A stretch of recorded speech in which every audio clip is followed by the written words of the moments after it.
આપણી સાથે અત્યારે આમ આદમી પાર્ટીના મનોજ સોરઠિયા જોડાયા છે. મનોજભાઈ, શું કહેશો? ચૈતર વસાવાના જામીન ગુજરાત હાઈકોર્ટ દ્વારા રદ કરી દેવામાં આવ્યા છે.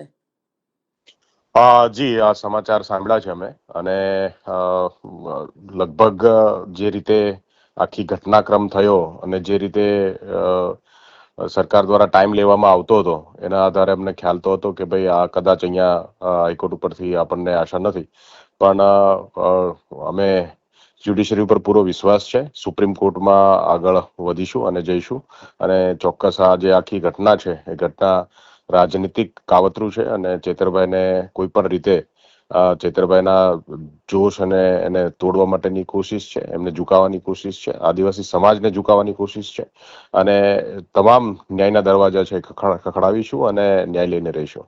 પણ મનોજભાઈ, કોર્ટ દ્વારા એવું કહેવામાં આવ્યું કે પ્રજાના પ્રતિનિધિ હોય તો શું થઈ ગયું, તમે કાનૂનને હાથમાં તો ન લઈ શકો ને? કોર્ટની કોઈ પણ વાત ઉપર હું ટિપ્પણી નહીં કરું, પણ એ આપણે જાણીએ છીએ કે અત્યારે રાજનીતિક રીતે શું ચાલી રહ્યું છે સમગ્ર દેશમાં, ગુજરાતમાં.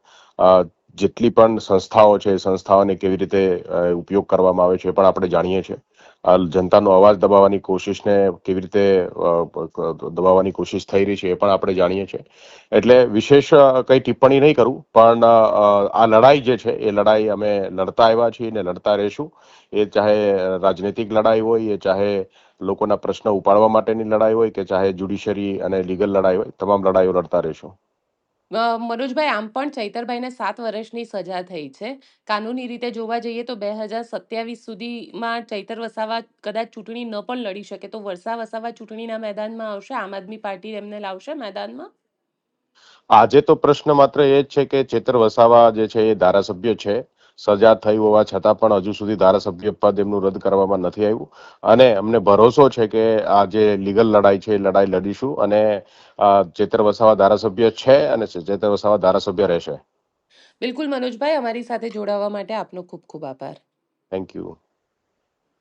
આપણી સાથે અત્યારે આમ આદમી પાર્ટીના મનોજ સોરઠિયા જોડાયા છે. મનોજભાઈ, શું કહેશો? ચૈતર વસાવાના જામીન ગુજરાત હાઈકોર્ટ દ્વારા રદ કરી દેવામાં આવ્યા છે. જી, આ સમાચાર સાંભળ્યા છે અમે.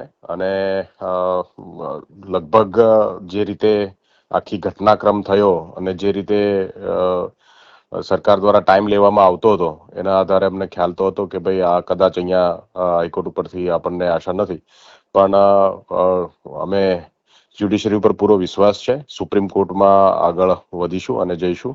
અને ચોક્કસ આ જે આખી ઘટના છે એ ઘટના રાજનીતિક કાવતરું છે અને ચેતરભાઈને કોઈ પણ રીતે ચેતરભાઈના જોશ અને એને તોડવા માટેની કોશિશ છે, એમને ઝુકાવવાની કોશિશ છે, આદિવાસી સમાજને ઝુકાવવાની કોશિશ છે.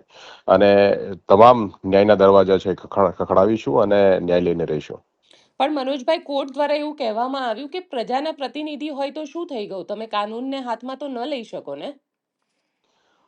કોર્ટની કોઈ પણ વાત ઉપર હું ટિપ્પણી નહીં કરું, પણ એ આપણે જાણીએ છીએ કે અત્યારે રાજનીતિક રીતે શું ચાલી રહ્યું છે સમગ્ર દેશમાં, ગુજરાતમાં. જેટલી પણ સંસ્થાઓ છે, સંસ્થાઓને કેવી રીતે ઉપયોગ કરવામાં આવે છે એ પણ આપણે જાણીએ છીએ. જનતાનો અવાજ દબાવવાની કોશિશને કેવી રીતે દબાવવાની કોશિશ થઈ રહી છે એ પણ આપણે જાણીએ છીએ. એટલે વિશેષ કંઈ ટિપ્પણી નહીં કરું, પણ આ લડાઈ જે છે એ લડાઈ અમે લડતા આવ્યા છીએ ને લડતા રહીશું. એ ચાહે રાજનૈતિક લડાઈ હોય, એ ચાહે લોકોના પ્રશ્ન ઉપાડવા માટેની લડાઈ હોય, કે ચાહે જ્યુડિશરી અને લીગલ લડાઈ હોય, તમામ લડાઈઓ લડતા રહીશું. મનોજભાઈ, આમ પણ ચૈતરભાઈને 7 વર્ષની સજા થઈ છે. કાનૂની રીતે જોવા જઈએ તો 2027 સુધીમાં ચૈતર વસાવા કદાચ ચૂંટણી ન પણ લડી શકે તો વસાવા ચૂંટણીના મેદાનમાં આવશે, આમ આદમી પાર્ટી એમને લાવશે મેદાનમાં. આજે તો પ્રશ્ન માત્ર એ જ છે કે ચેતર વસાવા જે છે એ ધારાસભ્ય છે. સજા થઈ હોવા છતાં પણ હજુ સુધી ધારાસભ્ય પદ એમનું રદ કરવામાં નથી આવ્યું. અને અમને ભરોસો છે કે આ જે લીગલ લડાઈ છે એ લડાઈ લડીશું અને ચેતર વસાવા ધારાસભ્ય છે અને ચેતર વસાવા ધારાસભ્ય રહેશે. બિલકુલ મનોજભાઈ, અમારી સાથે જોડાવા માટે આપનો ખૂબ ખૂબ આભાર. Thank you.